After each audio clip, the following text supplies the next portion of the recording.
120 शब्द प्रति minute speed से डिक्टेशन स्टार्ट होगा कुछ ही सेकंड बाद। स्टार्ट। सभापति महोदय, आग लगने के बाद कुआं खोदने की जो प्रथा है वह बंद होनी चाहिए।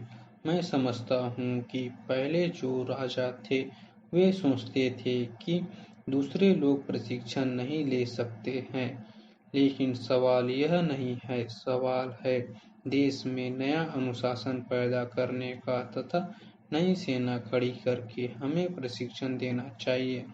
आजकल लोगों में एकहीनता की भावना आ गई है।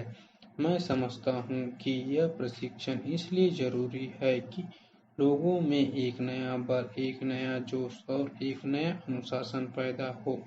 पैरा। आज भी हम सुनते हैं कि गांवों में हरिजनों पर अत्याचार होते हैं।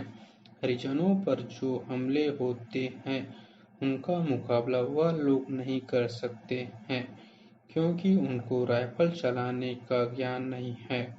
आज शांतिपूर्ण हरिजनों पर अत्याचार होते हैं। मैं तो यह तक कहता हूँ कि पुरुषों को ही नहीं, महिलाओं को भी यह प्रशिक्षण मिलना चाहिए। आज हम 20 करोड़ रुपए अपनी रक्षा पर खर्च करते हैं। इसके बजाय अगर देश का बच्चा बच्चा जानदार आदमी बन जाए और राइफल का प्रशिक्षण लिए हुए हो तो मैं समझता हूँ कि इतना पैसा देश के विकास के काम में खर्च हो सकता है। लेकिन हमने कभी भी इस बात को नहीं सोचा। पहले जो इस देश के बड़े बड़े लोग थे उन्होंने अपनी राइफल ले ली, उन्होंने उसको चलाने का प्रशिक्षण ले लिया, यह समझकर कि यह काम किसी खास जाति का है।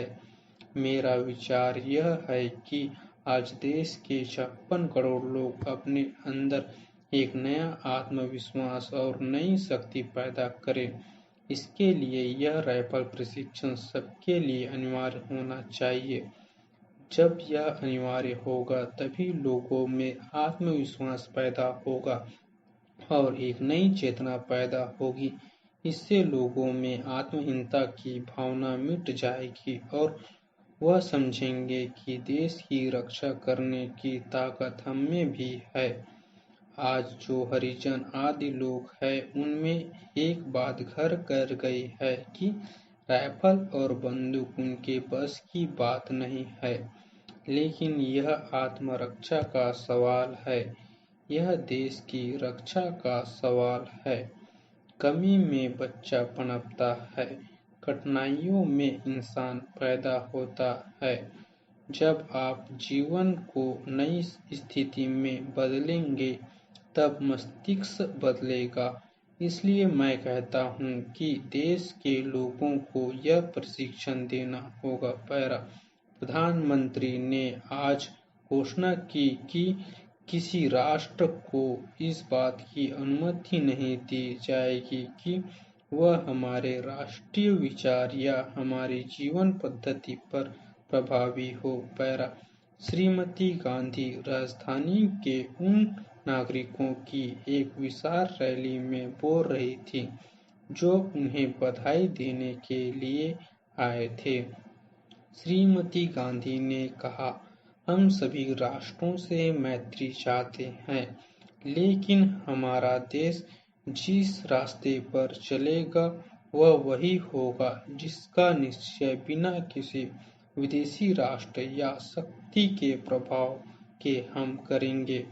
उन्होंने कहा कि हम अंतर्राष्ट्रीय समुदाय से सहायता चाहते हैं, परंतु देश का भविष्य मुख्यतः उसके अपने साधनों, स्रोतों तथा इच्छा शक्ति पर निर्भर होती है।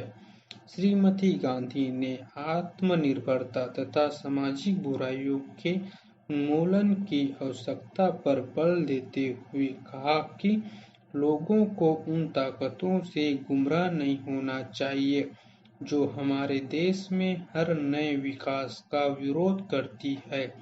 उन्होंने कहा कि अब जो राष्ट्रीय अनुशासन कायम किया गया है उसमें शिथिलता नहीं आनी चाहिए और वह जनता के दैनिक जीवन का अंग बन जाना चाहिए। स्टॉप। डेली इसी तरह के न्यू डिक्टेशन पाने के लिए इस चैनल को लाइक, शेयर एंड सब्सक्राइब करना ना भूलें। Thanks for watching.